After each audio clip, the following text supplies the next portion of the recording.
আসসালামু আলাইকুম ভিউয়ার্স, আপনাদের প্রত্যেকের জন্য আরেকটি গুরুত্বপূর্ণ কন্টেন্ট নিয়ে আমরা দাঁড়িয়েছি। সেটা দেখেন সরাসরি, এখানে সরাসরি ইঞ্জিনে দেখেন একটা বিবিটি ইঞ্জিন আছে। এই বিবিটি ইঞ্জিনের বিভিন্ন অংশের নাম আমরা জানবো এবং কাজ একটু জানানোর চেষ্টা করব। আমি এই ধরনের ভিডিও পূর্বে দিয়েছি, কিন্তু এই গাড়িতে রেখে আমরা কোনো সময় দেওয়ার সুযোগ হয় নাই সুন্দরভাবে। এখন আপনারা যদি দেখেন তাহলে অবশ্যই চেষ্টা করেন, তাহলে শিখতে পারবেন বলে আমি মনে করি। সরাসরি মূল ভিডিওতে আমরা চলে আসি। দেখি, এটা হলো বিবিটি ইঞ্জিন। বিবিটি মানে কিন্তু অবশ্যই আপনারা জানেন, বিবিটিআই মানে হচ্ছে ভেরিয়েবল বাল্ব টাইমিং ইন্টেলিজেন্সি। আপনারা দেখেন সরাসরি এখানে আছে বিবিটিআই, ভেরিয়েবল বাল্ব টাইমিং ইন্টেলিজেন্সি। তো এই বিবিটিআই ইঞ্জিনের আপনারা প্রত্যেকেই জানি আমরা যে আলাদা আলাদা করে ইগনিশন কয়েল থাকবে, 1 2 3 4।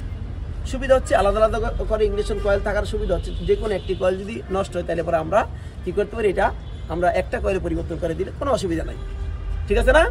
আচ্ছা, তারপরে দেখি আমরা বলছি যে বিভিন্ন অংশের নাম, কিছু ব্যতিক্রম ধর্মী অংশ আছে। 1 নম্বরে বিবিটিআই সেন্সর আছে না? বিবিটিআই সেন্সরটা এটা ব্যতিক্রম ধর্মী। এখানে এই বিবিটি ইঞ্জিনের ভিতরে এই যে ক্যাম্প পজিশন সেন্সর থাকে, এই যে এটা ক্যাম্প পজিশন সেন্সর, এই যে দেখতে পাচ্ছেন সরাসরি এদিকে আমরা সরাসরি চেষ্টা করি। ক্যাম্প পজিশন সেন্সর এখানে আছে, আর ওই যে নিচে ক্র্যাঙ্ক পজিশন সেন্সর আছে। এগুলো হচ্ছে ব্যতিক্রম ধর্মী জিনিস। এই যে এটা হলো এই যে ক্র্যাঙ্ক পজিশন সেন্সর, এই যে এখানে ক্র্যাঙ্ক পজিশন সেন্সর, অর্থাৎ ব্যতিক্রমগুলো দেখালাম। তারপরে সবগুলো ইঞ্জিনের ভিতরে যা থাকে সেগুলো একটু আরেকবার আমরা বলি। আমরা যদি ইনটেক সিস্টেমে চলে আসি ইঞ্জিনের, আমি বলছি যে বিবিটি ইঞ্জিনের বিভিন্ন অংশের নাম ইনটেক সিস্টেমে চলে আসলে দেখবেন যে এটা হলো ইনটেক সিস্টেম। এটা নিচে কি থাকে? Air cleaner. তারপরে হচ্ছে এয়ারপ্রে সরাসরি আছে হলো map sensor, manifold absolutely pressure map sensor থাকবে। তারপরে যে ইনটেক ম্যানিফোল্ড থাকবে, এখানে থ্রোটল বাল্ব থাকবে। দেখি আমরা, এটা হলো থ্রোটল বাল্ব, এটা কিন্তু গ্যাসের ইউনিট, এই যে গ্যাসের ইউনিট এখানে লাগানো থাকবে। তারপরে হলো থ্রোটল বাল্ব এখানে থাকবে। থাকলে পরে যখন অ্যাক্সিলেটর দিবে, যে যখন অ্যাক্সিলেটর দিবে এরকম দেখেন, খেয়াল করেন, এই যে এরকম ঘুরলে পরে থ্রোটল বাল্বটা খুললে পরে ইঞ্জিনের স্পিড কম বেশি করানোর জন্য এটা ব্যবহার করা হয়ে থাকে। তারপরে এটা হলো ইনটেক ম্যানিফোল্ড। এই ইনটেক ম্যানিফোল্ড এটা হলো সার্চ ট্যাঙ্ক, এটা হচ্ছে সার্চ ট্যাঙ্ক, আর এটা হলো পুরাটা ইনটেক ম্যানিফোল্ড।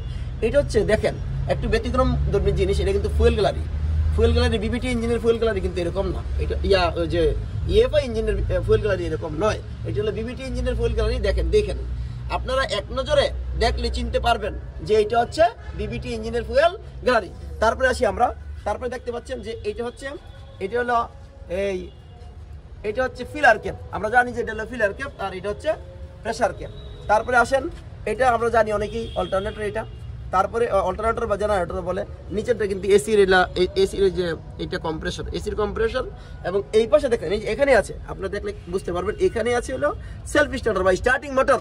তারপরে যে এখানে আছে এখানে এই যে অয়েল ফিল্টার আছে। এখানে অয়েল ফিল্টারের উপরেই থাকবে যে অয়েল প্রেসার সুইচ বরাবর যেটা আছে, এটা হলো অয়েল প্রেসার সুইচ। তারপরে নক সেন্সর থাকবে।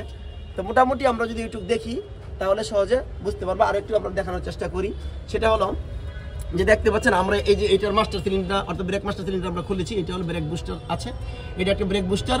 তারপরে আপনার এই যে এখানে মাউন্টিং আছে, দেখতে পাচ্ছেন এখানে একটা মাউন্টিং আছে, এদিকে মাউন্টিং আছে।